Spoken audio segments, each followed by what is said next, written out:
Video bites from ulearn.photography. Here's our principal, Simon Q. Walden. Hi and welcome to another episode of Quick Video Bites, and today I'm going to be talking about how to choose pictures for entry into competitions. And I'm thinking of competitions, photographic competitions, maybe organised at high club level, so national club competitions for example, or statewide competitions, somewhere where there's a good number of pictures coming in from essentially hobbyist photographers. And in particular, I want to tell you what not to choose. Now, I've been involved in national judging for many years now, and I have seen thousands, tens of thousands of pictures. And I want to tell you that there are some very, very, very common themes. So here in the UK, every judge at one of these exhibitions has seen a gazillion photos of Rannoch Moor, Bamborough Castle, the Bothy, Ironman contests, Venice masks, the Selfridges building in Birmingham, anything to do with steam railways in the snow or at night, and photos of the British Library. Dog racing, remembrance days, and bikes with zoom filters as well.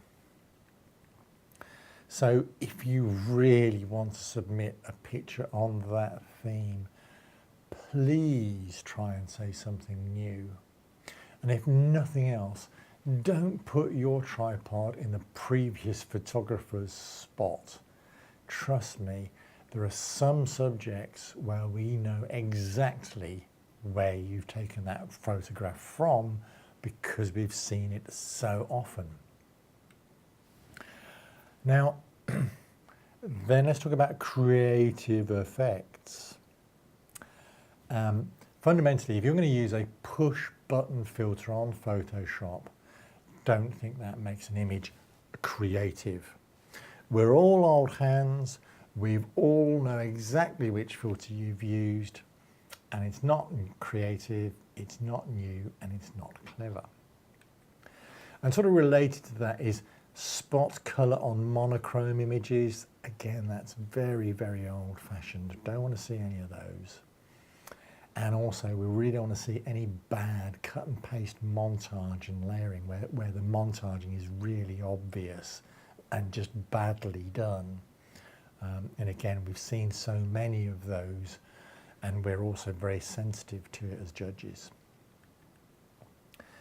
And then there's motion blur. Now this is an interesting one because actually I quite like a bit of motion blur in the right image.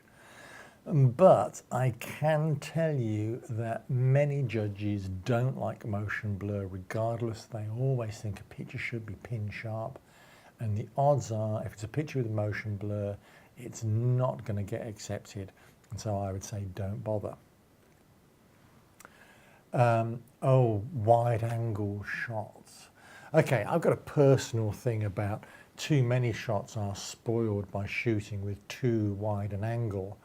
And you get that sort of pseudo fisheye effect, especially on portraits. On portraits, it's tired. Don't do it.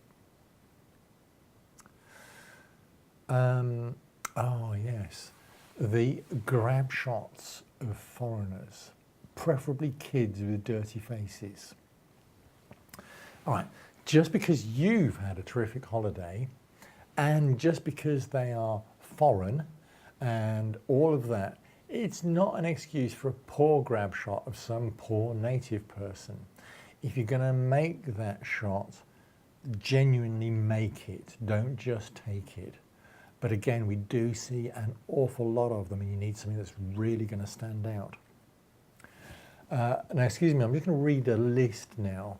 And this is a list of common titles. Because basically, a common title implies a very common subject. And I did a computerized statistical analysis of the last 7 entries in one of the national competitions that I'm involved in. and these are actual titles in their order of preference. So if you've got a picture that's based on one of these titles, we've seen it.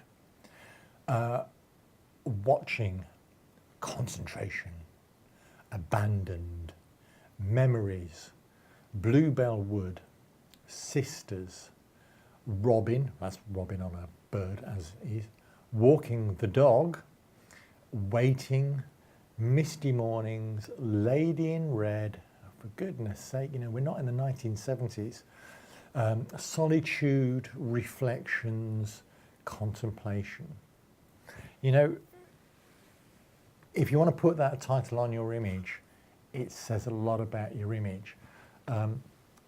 Look at the image first. Are you saying something new?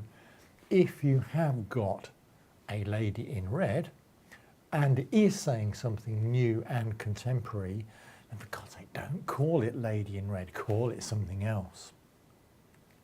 And sort of related to that are common words, which is the other variational theme. Again, if it's got a common word in the title, it's a dead cert, it's a common subject. So again, reading the list from most common first: winter, blue, morning, tree, water.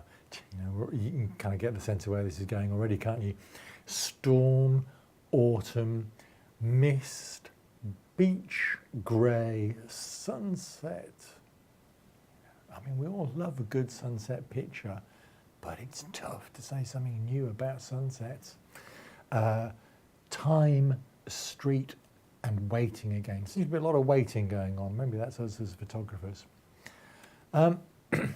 So, you know, in conclusion, you know, a competition entry, it needs to be different. It needs to say something new. It needs to be a new angle or a new treatment or a new perspective, even if it is an old and a familiar subject. But in competitions, it also mustn't be too different. One of my problems with the whole competition process from club level all the way up is that it tends to create a median. You know, all the interesting stuff at the edges gets wiped out, and you end up with just this sort of core in the middle. Now, it may be terribly well executed, technically perfect in the centre, but it's not going to be the most interesting pictures. So it's that fine line that you want to present something that's different, but at the same time, not too different. So, as I say, just make sure you're doing something new, and if you are treading familiar ground, familiar subjects, find a new way of expressing it. Subscribe now for regular tips and updates. To find out more, go to ulearn.photography.